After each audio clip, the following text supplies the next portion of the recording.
أعوذ بالله من الشيطان الرجيم بسم الله الرحمن الرحیم۔ السلام علیکم بہنوں اور بھائیوں، آپ کا خوش آمدید ہے KNY چینل میں۔ آج ہم آپ کو بتانے جا رہے ہیں حضرت انس رضی اللہ تعالی عنہ بن نضر کی شہادت کا مکمل واقعہ۔ حضرت انس رضی اللہ تعالی ایک صحابی تھے جو بدر کی لڑائی میں شریک نہیں ہو سکے تھے۔ ان کو اس چیز کا صدمہ تھا، اس پر اپنے نفس کو ملامت کرتے تھے کہ اسلام کی پہلی عظیم الشان لڑائی اور اس میں شریک نہ ہو سکا۔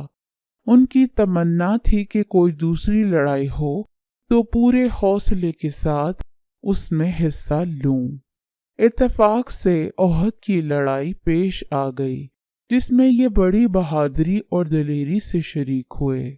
احد کی لڑائی میں اول تو مسلمانوں کو فتح ہوئی، مگر آخر میں غلطی کی وجہ سے مسلمانوں کو شکست ہوئی۔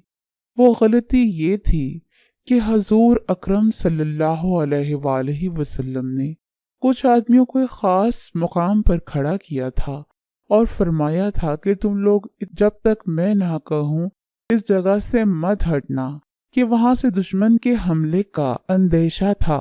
جب مسلمانوں کو شروع میں فتح ہوئی تو کافروں کو بھاگتا ہوا دیکھ کر یہ لوگ بھی اپنی جگہ سے یہ سمجھ کر ہٹ گئے کہ اب جنگ ختم ہو چکی، اس لیے بھاگتے ہوئے کافروں کا پیچھا کیا جائے اور غنیمت کا مال حاصل کیا جائے۔ اس جماعت کے سردار نے منع بھی کیا تھا کہ حضور صلی اللہ علیہ وسلم کی ممانت نہیں کرو، تم یہاں سے نہ ہٹو، مگر ان لوگوں نے یہ سمجھ کر کہ حضور صلی اللہ علیہ وسلم کا ارشاد صرف لڑائی کے وقت تک کا تھا، وہاں سے ہٹ کر میدان میں پہنچ گئے۔